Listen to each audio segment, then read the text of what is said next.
मोमिता देवनाथ के दिहिले आए बाई जनता की डिमांड।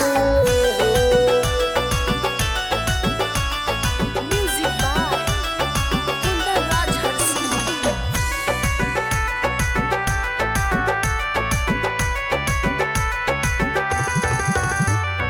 हमनी के बेटी बहिन प भाई कैसन ही कांड बा। हमनी के बेटी बहिन प भाई कैसन ही कांड बा। कोलकाता वाली डॉक्टर के न्याय दिलाई जनता के डिमांड बा।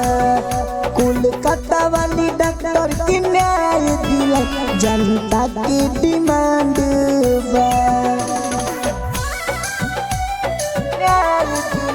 जनता की डिमांड बा।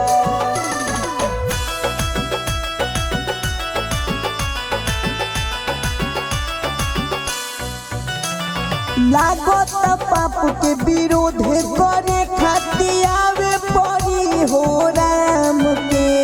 हमनी के नेता बावे नहीं कौनो हो काम के, कौनो हो काम के।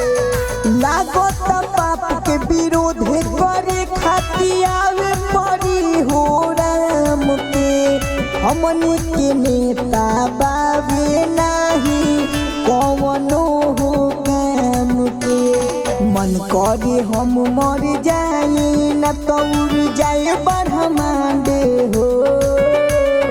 मन करे हम मर जाए न तौर जाए ब्रह्मांडे हो। कोलकाता वाली डॉक्टर के न्याय दिलाई बाई जनता के डिमांड हो। कोलकाता वाली डॉक्टर के न्याय दिलाई बाई जनता के डिमांड हो।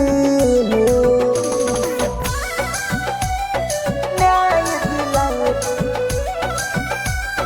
न्याय दिलाई।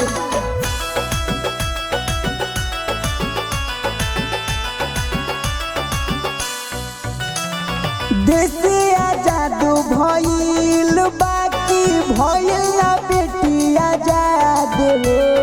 जितना सुरक्षा बने तालों के उतना ना बा बेटी के। देश आजाद भइल बाकी भइल ना बेटी आजाद हो।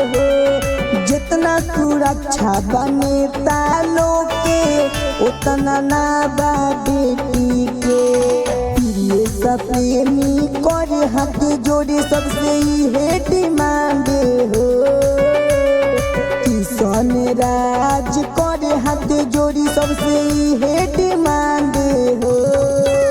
मोमिता देवनाथ के दिहिले आए बाई जनता की डिमांड हो। कोलकाता वाली डॉक्टर के दिहिले आए बाई जनता की डिमांड हो। दिया रिकॉर्डिंग स्टूडियो मोहम्मदपुर।